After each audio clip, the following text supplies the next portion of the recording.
In Excel, every workbook is different. That means you may want to modify certain things, like the size and layout of your cell, to better fit the data you're working with. This column has been resized, for example, but not quite enough. Most of the text is still getting cut off. I'm going to increase the width a little bit more by positioning my mouse over the line in the column heading, then clicking and dragging it to the right. Another option is to auto-size the column. This will automatically adjust the width so that it fits the contents of the cells exactly. Just double-click the line instead of dragging it. Now the column is perfectly sized to the text. Rows work the same way. You can adjust them manually or auto-size them to fit the height of your text. Sometimes it's useful to be able to resize all of your cells at once. In this example, I'd like to make all of my rows the exact same height. To do this, click the Select All button in the top left corner. Then resize a row, it doesn't matter which one, and the change will be applied to the entire worksheet. Next, I need to add another row to this list.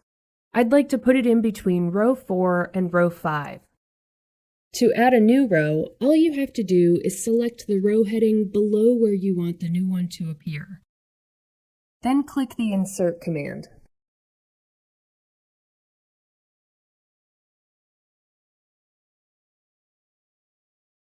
The process is similar for inserting a new column.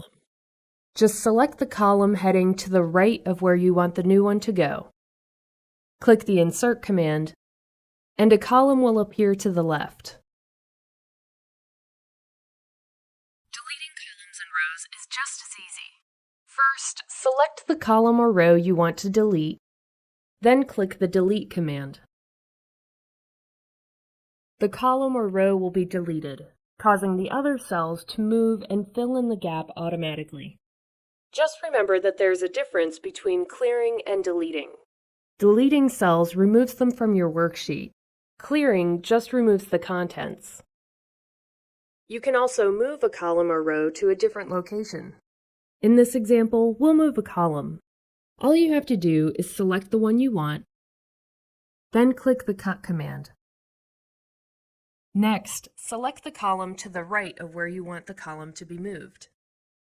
Click the Insert drop-down menu on the ribbon, then choose Insert Cut Cells. Another useful technique for rearranging data is the ability to hide certain columns or rows. For example, I don't really need to see these 3 columns right now. I'd rather focus on the customer's email addresses.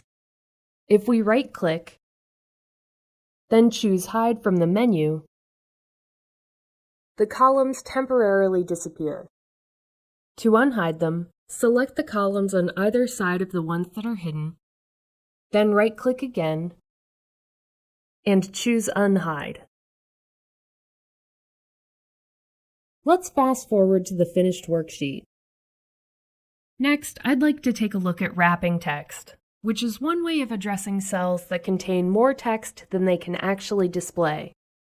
For example, I'd like to resize my column of addresses to about half its current size, but still be able to see the contents.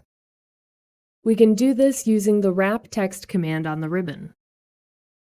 As you can see, this displays the text on multiple lines. Now for the finishing touch. Combining the cells in the top row so the title of my worksheet can be centered in a single large cell. To do this, select the cells you want to merge, then click the Merge and Center command. There, that's perfect. To access more merge options, open the drop-down menu here. You can merge across, creating merged rows instead of a single large cell if you have multiple cells selected. You can also merge without centering, or split your cells up again. There is a downside to using the Merge command, though.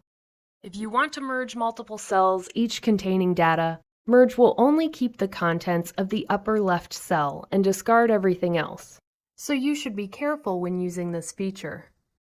The best way to learn about merging cells, wrapping text, and working with columns and rows is to practice. So the next time you're using Excel, look for ways that you can customize your worksheet to better fit your